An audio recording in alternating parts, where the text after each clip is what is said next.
السلام عليكم ورحمة الله وبركاته. الحمد لله رب العالمين والصلاة والسلام على سيد المرسلين وعلى آله وأصحابه أجمعين أما بعد فقد قال الله تبارك وتعالى في القرآن العظيم والفرقان الحميد بعد أعوذ بالله من الشيطان الرجيم بسم الله الرحمن الرحيم خلق الإنسان من عجل சௌரீக்கும் ஆயாத்தி ஃபலா தஸ்தஅஜிலூன் ஸதகல்லாஹுல் அஸீம். கண்ணியத்திற்கும் மிகுந்த மதிப்பிற்கும் உரித்தான் அல்லாஹ்வின் நல்லடியார்களே, அல்லாஹுடைய மகத்தான கிருபையினால் சங்கையான இந்த ரமதானின் 13ஆம் நாள் தராவீஹ் தொழுகையை நிறைவு செய்தவர்களாக வந்திருக்கிறோம். திருமறை குர்ஆன் ஷரீஃபிலிருந்து 16 ஜுஸுகள் ஓதி நிறைவு செய்யப்பட்டு விட்டன. அல்ஹம்துலில்லாஹ்.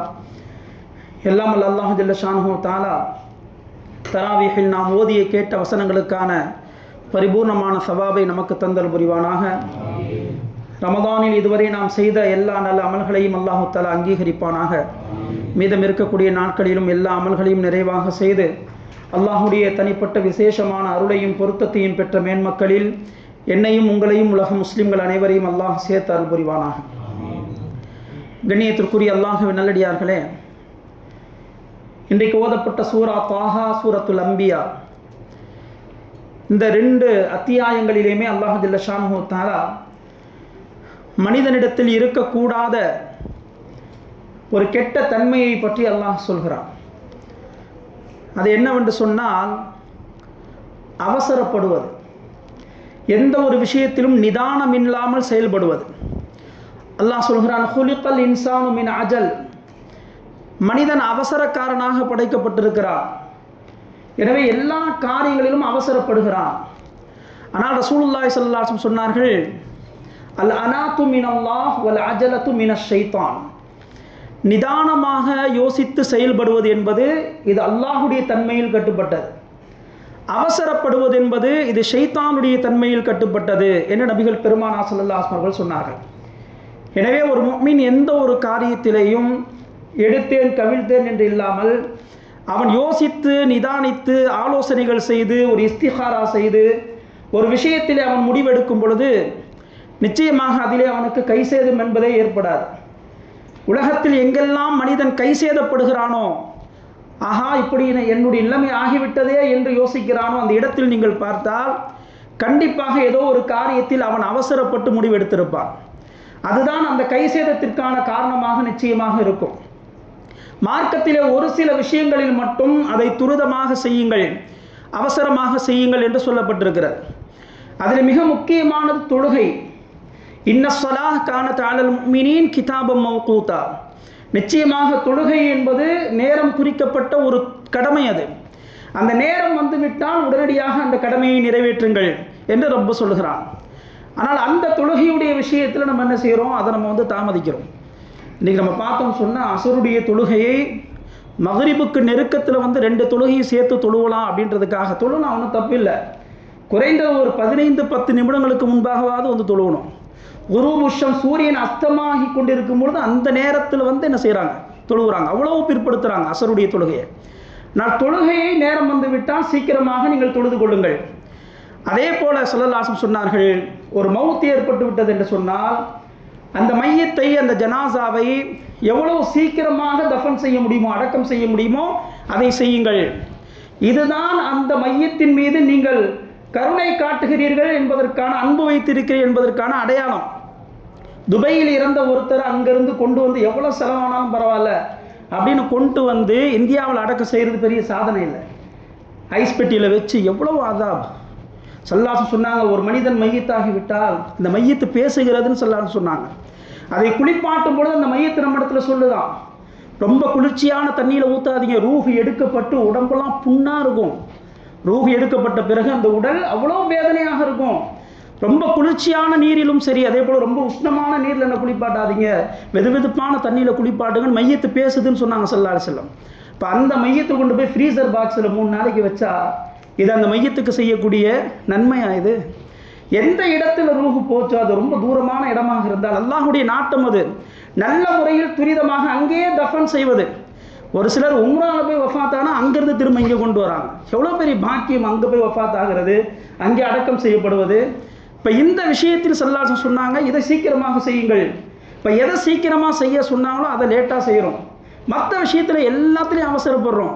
மூன்றாவது ஸல்லல்லாஹு சொன்னார்கள், நல்ல ஜோடி மணமகனுக்கோ மணமகளுக்கோ அமைந்து விட்டால் நிக்காஹை தாமதப்படுத்தாதீர்கள், உடனடியாக நிக்கா செஞ்சு வச்சிருங்க. இதுதான் அவர்களுடைய கற்பொழுக்கத்திற்கும் பாதுகாப்பான விஷயம். சீக்கிரமாக நிக்கா முடிங்க, அதை தாமதிக்காதீங்க.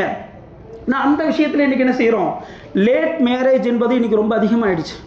லேட் மேரேஜ் கேட்டால் கொஞ்சம் செட்டில் ஆகிக்கிற அப்படின்றாங்க. என்னைக்கு செட்டில் ஆகிறது? அல்லாஹ் சொல்கிறான், யகூனு ஃபுகரா யுக்னிஹிமுல்லாஹு மின் ஃபத்லி.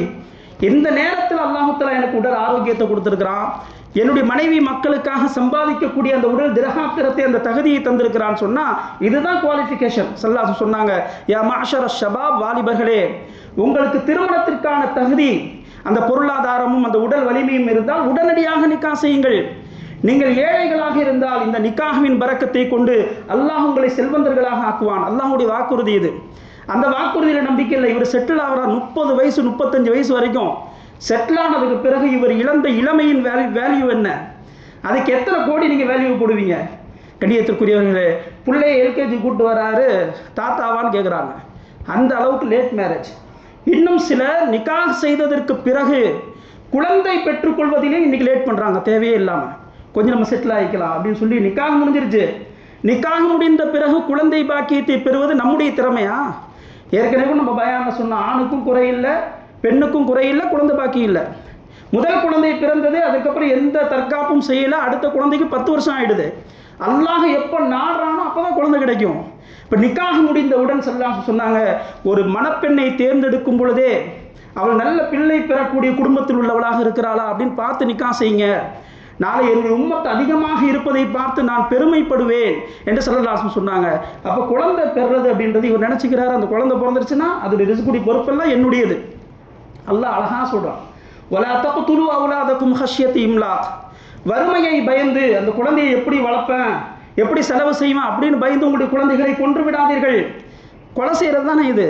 பிறந்த உடனே கொலை செய்கிறது மட்டும்தான் கொலை செய்கிறதா? அந்த குழந்தையை பெற விடாமல் தடுப்பது என்பது இதுவும் ஒரு வகையில் கொலை செய்கிறது தானே. அல்லாஹ் அதை சொல்லிட்டு உடனே சொல்கிறான், நஹ்னு நர்ஸுகுஹும் வ இய்யாக்கும். நீ என்னப்பா அந்த குழந்தைக்கு ரிஸ்க் கொடுக்கறத பற்றி யோசிக்கிற? உனக்கு யார் ரிஸ்க் கொடுத்துக்கிட்டு இருக்கிறா? உனக்கு யார் ரிஸ்க் கொடுக்குறா? நான் தானே உனக்கு ரிஸ்க் கொடுக்குறேன், அந்த குழந்தைக்கும் நான் ரிஸ்க் கொடுப்பேன். அந்த விஷயத்தில் உனக்கு எந்த பயமும் தேவையில்லை. குழந்தை பெறதை தள்ளி போடாதீங்க. இப்போ எந்த விஷயத்தில் சீக்கிரமாக செய்ய சொல்லிச்சோ அந்த விஷயங்களை எல்லாம் தாமதப்படுத்துகிறோம். எதை நிதானமாக யோசித்து முடிவெடுக்க சொன்னதோ அந்த விஷயத்திலெல்லாம் மனசு அவசரப்படுறான். சரி, நிக்காக நடந்துருச்சு, கணவன் மனைவிக்கு மத்தியில் சின்ன பிரச்சனை, இப்போ ரொம்ப ஸ்பீடாக தலாக் விட்டுறாரு. இப்போ என்ன செய்கிறாரு, ரொம்ப வேகமாக எடுத்தவொன்னே அது 1 2லாம் ஸ்ட்ரைட்டாக 3 தலாக் தான். அல்லாஹ் அக்பர், அல்லாஹுடைய அரிசி நடுங்குகிறது. ஸல்லல்லாஹு சொன்னாங்க, மனைவிட்ட ஏதாவது பிரச்சனையா ஃபைதூஹுன்ன. அல்லாஹ் எவ்வளோ அழகாக சொல்கிறான். முதல்ல நல்ல உபதேசம் செய்யுங்கள். அல்லாஹ் ரசூலுடைய விஷயத்தை சொல்லி கொஞ்சம் பயத்தை ஏற்படுத்துங்க. அதுக்கப்புறம் கொஞ்சம் கோபத்தை காட்டுங்க. அதுக்கப்புறம் தேவைப்பட்டால் ரொம்ப காயம் ஏற்படாத அளவுக்கு லைட்டாக 2 தட்டு தட்டுங்க. அதுக்கு பிறகு 2 பக்கத்திலே நல்ல மனிதர்களை வைத்து நீங்கள் ஒரு சமாதான பேச்சுவார்த்தை நடத்துங்கள்.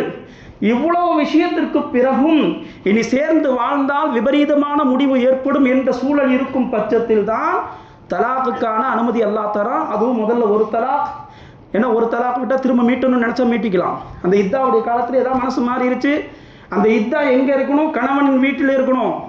கணவனின் வீட்டில் அவள் இத்தாவில் அமர்ந்திருக்கும் பொழுது பார்க்கும்போது இவனுக்கு ஒரு கட்டத்தில் இவ்வளோ போய் எப்படி நான் பிரியிறது அப்படின்னு நினச்சா திரும்ப சேர்ந்துருவான். எவ்வளோ அற்புதமான மார்க்கம்! இப்போ இந்த விஷயத்தில் மனசு அவசரப்படுறான். கண்ணியத்துக்குரியவர்களே, இதனுடைய விளைவு எத்தனையோ நபர்கள் நல்ல மனைவி அல்லது நல்ல கணவனை இழந்து அவசரப்பட்டு குலா கேட்டு குலா வாங்கிட்டு அது பெரிய சாதனை நினச்சிட்டு அதுக்கடுத்து மிக மோசமான வாழ்க்கையினுடைய நிலையில் இன்றைக்கு எத்தனையோ பெண்கள் இருக்கிறார்கள். எனவே இந்த விஷயத்தை ரொம்ப தாமதிக்கணும். சாதாரணமாக நீங்கள் கோர்ட்டுக்கு போனாலே ஒரு வருஷம் என்ன செய்வான், இழுத்து அடிப்பான், ஏதாவது மனமாற்றங்கள் வருது அப்படின்னு சொல்லி. இப்போ எதை தாமதமாக யோசித்து செய்ய சொன்னதோ அதிலே துரிதப்படுறோம். எந்த விஷயத்தை சீக்கிரமாக செய்ய சொல்லிச்சோ அதை நம்ம என்ன செய்கிறோம், அதை ரொம்ப ரொம்ப லேட் பண்ணி செய்கிறோம். இபாதத்துகளுடைய விஷயத்தில் கூட ஸல்லல்லாஹு சொன்னாங்க, நீங்கள் வரீங்க, தொழுகை நடந்துக்கிட்டு இருக்கு, முடிஞ்ச வரைக்கும் தொழுகைக்கு முன்கூட்டியே வர்றதுக்கு முயற்சி செய்யணும். ஏதோ ஒரு காரணத்தினால் தாமதம் ஆயிடுச்சு, இமாம் தொலை வச்சுக்கிட்டு இருக்கிறாங்க, குடு குடு குடுன்னு ஓடி சேராதீங்க. ஸல்லல்லாஹு சொன்னாங்க, அப்படி வேகமாக ஓடி வராதிங்க. இமாமோடு எத்தனை ரக்காத்துகள் கிடைத்ததோ அதை தொழுங்கள். மீறி தப்பி போனதை எழுந்து நின்று பூர்த்தியாக்குங்கள், அதை பரிபூர்ணப்படுத்துங்கள். ஓடி வந்து தொழுகையில் சேராதீங்க. அலைக்கும் பில் வகாரி வஸ்ஸகீனா. தொழுகைக்கு வரும்போது இந்த விளையாட்டுத்தனமாக வரும்போது குடுகுடுன்னு ஓடி வந்து நிற்கிறது, இது மாதிரி ஒரு கம்பீரமாக தொழுகைக்கு அமைதியாக வாங்க என்று ஸல்லல்லாஹு அலைஹி வஸல்லம் சொன்னாங்க. இப்போ நம்ம என்ன செய்கிறோம்? எப்படியாவது ருக்கூல பிடிச்சிட்டோம்னா அந்த ரக்காத்து நமக்கு கிடச்சிரும். இல்லாட்டி திரும்ப ஏன் சிரிண்டு ஒரு ரக்காத்து தொழுவணுமே, திரும்ப ஒரு 2 சஜிதா செய்கிற பாக்கியம் கிடச்சிரும் பாருங்க. அதனால் ஷைத்தான் வந்து அதை கஷ்டமாக காட்டுவான். எவ்வளோ வேகமாக ஓடி வந்து, சில பள்ளிவாசலாம் பெருசாக இருக்கும், சஃப் அங்கே இருக்கும், அங்கேருந்து ஓடி குடு குடு குடு குடுன்னு ஓடி வர. அப்போ இந்த நிலை செல்லாம் சொன்னாங்க. இபாதத்துடைய விஷயத்தில் இருந்தாலும் நிதானமாக செய்யுங்க. ருக்கூவை நிதானமாக செய்யுங்க, அவசரப்படாதீங்க. சுஜூதை நிதானமாக செய்யுங்கள். ருக்கூவில் சுஜூதில் அவசரப்படக்கூடியவன் அவன் திருடன் என்று சொன்னார்கள் சொல்லலாம். தொழுகையில் திருடக்கூடியவன் என்று ஸல்லல்லாஹு சொன்னார்கள். எனவே இந்த அவசரப்படுதல் என்பது மார்க்க விஷயத்தில் கூட நிதானமாக செய்யுங்க, அவசரப்படாதீங்க. ஸல்லல்லாஹு அவர்களுக்கு வஹி இறங்கும் பொழுது ஜிப்ரீல் அலைஹிஸ்ஸலாம் சொல்ல சொல்ல ஸல்லல்லாஹு ஓதுறாங்க. ஆரம்பத்தில் அவங்களுக்கு பயம், மறந்துடுவோமோ அப்படின்னு பயத்தில் என்ன செய்வாங்க, அந்த வார்த்தைகளை திரும்ப திரும்ப வேகமாக சொல்லுவாங்களாம். இது அல்லாஹ் தஆலா இன்னைக்கு ஓதுன வசனத்திலே சொல்றான். சூரத்துல் கியாமாவிலும் சொல்கிறான், லா துஹர்ரிக் பிஹி லிசானக லிதஅஜல பிஹி. நபியை பயந்து மறந்துடுவோமோன்ற பயத்தில் திரும்ப திரும்ப அவசரப்பட்டு நீங்கள் சொல்லாதீங்க. அதை உங்களுடைய உள்ளத்திலே பதிய வைப்பது என்னுடைய கடமை, அது என்னுடைய பொறுப்பு. சப்பிஹ் இஸ்ம ரப்பிக்கல் ஆலால கூட வரும், சனுக்ரிஉக ஃபலா தன்சா. நபியை அதை நான் திரும்ப உங்களுக்கு நான் ஓத வைப்ப, நீங்கள் கவலைப்படாதீங்க, நீங்கள் மறக்க மாட்டீங்க, அவசரப்படாதீங்க, அவசரப்பட்டு திரும்ப திரும்ப சொல்லாதீங்க என்று ஸல்லல்லாஹு அவர்களுக்கு அல்லாஹ் தஆலா சொன்னதை திருமறை குர்ஆன் ஷரீஃபிலே சொல்கிறான். எனவே கண்ணியத்திற்குரிய, எனவே தான் மார்க்கத்தில் நமக்கு மஷூரா செய்யுங்க. ஒரு 20 லட்ச ரூபா 30 லட்ச ரூபா பிஸ்னஸுக்கு படார்னு போய் கடையை பிடிச்சி உடனே பிடிச்சி கடைசியில் லாஸ் ஆயிடுச்சுன்னு மொத்தமாக போச்சு, அவ்வளோதான். எங்கே போய் நம்ம பிஸ்னஸ் செய்ய போகிறோம், என்ன செய்ய போகிறோம், அதை சம்பந்தப்பட்டவர்களிடத்தில் ஆலோசனை செய்யுங்கள். ஃபஸ்அலு அஹ்ல ذிக்ரி இன் குன்தும் லா தஅலமூன். எந்த துறையில் உங்களுக்கு முழுமையான ஞானம் இல்லையோ அந்த துறை சார்ந்தவர்களிடத்தில் ஆலோசனைக்கு. இதில் உங்களுடைய தரஜா எங்கேயும் குறைஞ்சிடாது. இதுக்கு கொஞ்சம் யோசிச்சிங்கன்னா பல லட்சங்களுடைய லாஸ், உங்களுடைய உள்ளத்தில் மிகப்பெரிய வேதனை, ஸ்ட்ரெஸ் ஏற்படும். சில விஷயங்களில் அல்லாஹ்விடத்தில் இஸ்திகானா செய்யுங்கள், அல்லாஹ் உங்களுக்கு ஒரு தெளிவை ஏற்படுத்துவான். இப்போ இந்த விஷயங்கள் எல்லாம் மார்க்கத்தில் எதுக்கு சொல்லப்பட்டதுன்னு சொன்னால், மனிதன் எந்த காரியத்தையும் அவசரப்பட்டு செய்துவிட்டு கை சேதப்படக்கூடாது அப்படின்றதுக்காக தான். இன்றைக்கி எத்தனை இளைஞர்கள் பைக் ரேஸில் போய், அதிகமாக நம்முடைய இளைஞர்கள் தான் ரொம்ப வேதனைப்படக்கூடிய விஷயம். குறிப்பாக ரமதானுடைய மாதத்தில், அதுவும் இந்த சஹருடைய ஏற்பாடு வந்த பிறகு தேவைக்காக நம்ம செய்கிறோம். ஆனால் அதை ஒரு மிஸ்யூஸ் பண்ணிக்கிட்டு, எங்கே என்ன சாப்பாடு இருக்குது அதை வந்து மெசேஜை பாஸ் பண்ணிக்கிட்டு இங்கேருந்து அங்கே வேகமாக போகிறது. போலீஸ் நம்மள்ட்ட சொல்கிறோம், நமக்கு அசிங்கமாக இருக்குது, பாய் உங்கள் பசங்க தான்ப்பா இந்த மாதிரி பண்ணுறாங்க. அதுவும் லைலத்துல் கத்ர் போன்ற இரவுகளில் ரொம்ப முக்கியமான கடைசி 10 நாட்களை பார்த்தீங்கன்னு சொன்னால், ஒரு குறிப்பிட்ட சில பகுதிகளில் பைக் ரேஸ், இதுக்கே வருஷம் ஃபுல்லாக அந்த பைக்கை ரெடி பண்ணுறான். வேகமாக பைக்கில் போகிறது நம்முடைய சாதனையா? வேகமாக நான் ஓடினேன்னா அது என்னுடைய சாதனை. ஒரு பைக்கு ஆக்சிடென்ட் கொடுத்தா வேகமாக போகுது, அது வேகமாக போய் கொஞ்ச நேரத்துடைய அந்த ஆசைக்காக எத்தனை ஒரு கீழே விழுந்து ஆக்சிடென்ட் ஆச்சுன்னு சொன்னால் எவ்வளோ மோசமான விளைவுகள், உயிரே போயிடுது. அந்த பெற்றோர்களுடைய மனநிலை எப்படி இருக்கும், எவ்வளவு கஷ்டப்பட்டு அவர்களை வளர்த்திருப்பார்கள், எவ்வளோ மௌத்துகள் தொடர்ந்து நம்ம பார்க்குறோம் சிறு வயதில். காரணம் இந்த அவசரம் தான். இதை ஒரு பெரிய சாதனையாக நினைத்து செய்து தங்களுடைய வாழ்க்கையும் எதாவது பெருசாக ஃப்ராக்சர் ஆகிடுச்சுன்னு சொன்னால் அதோட அவ்வளோதான். ஃபாஸ்ட்டாக போக வேண்டிய இடத்து கூட ஃபாஸ்ட்டாக போக முடியாது, அதுக்கப்புறம் நடந்து மெதுவாக போக வேண்டியது தான். சில பேர் வீல் சேரில் வச்சு தான் தள்ளிட்டு போனோம், அல்லாஹ் காப்பாற்றும். எனவே எந்த விஷயத்திலையும் தேவையில்லாமல் அவசரப்படாதீர்கள். சிக்னலில் தான் நிற்கிறாரு, இன்னும் சிக்னலே போடலை, அதுக்கு 3 ஆக்சிடென்ட்டை கொடுத்துக்கிட்டே இருக்கார். அவ்வளோ ஸ்பீடாக இருக்கிறார் அவர். அவ்வளோ ஸ்பீடாக போய் என்ன செய்ய போகிறாரு, நமக்கு முன்னாடி அடுத்த சிக்னல் நமக்கு முன்னாடி நிற்பார். இதுதான் அவர் செய்கிற அடுத்த சாதனை. கண்ணியத்திற்குரியவர்கள், இது ஷைத்தானுடைய தன்மை. அல் அஜலத்து மின ஷைத்தான். இப்படி யார் தேவையில்லாமல் அவசரப்படுவார்களோ அவர்கள் மிகப்பெரிய கைசேதத்தை உலகத்திலும் அனுபவிப்பார்கள். அல்லாஹ் காப்பாற்ற வேண்டும். நாளை வறுமையிலேயும் அவர்கள் தங்களுடைய செயல்களை குறித்து ரொம்ப வருத்தப்படுவார்கள். நிதானமாக யோசித்து முடிவெடுப்பது அல்லாஹ்வின் தன்மை, நபிமார்களின் தன்மை, நல்லோர்களின் தன்மை. அப்படி முடிவெடுக்கக்கூடியவர்கள் எந்த விஷயத்திலும் கைசேதப்பட மாட்டார்கள். எல்லா காரியங்களிலேயும் அல்லாஹ் அவர்களுக்கு வெற்றியை கொடுப்பான். இன்னைக்கு உலகத்துடைய ஒரு தலைவர், அவர்கிட்ட நிதானம் இல்லை, அவர் எடுத்த ஒரு முடிவு இன்னைக்கு எவ்வளோ பெரிய கலக்கத்தில் இருக்கிறது. மத்திய கிழக்கு ஒரு மனிதனுடைய அவசரப்பட்டு எடுத்த ஒரு முடிவினால எவ்வளோ மோசமான விளைவுகளை, நிம்மதியின்மையை உலகம் இன்றைக்கு சந்தித்து கொண்டிருக்கிறது. எல்லாம் அல்லாஹ் ஜல்ல ஷானஹு தஆலா நம்முடைய எல்லா காரியங்களிலேயும் நிதானமாக யோசித்து செயல்பட்டு வெற்றி பெறக்கூடிய மேன்மக்களாக அல்லாஹ் நம்மை ஆக்கியருள் புரிவானாக. ஆமீன். வாஹிரு தஅவானா.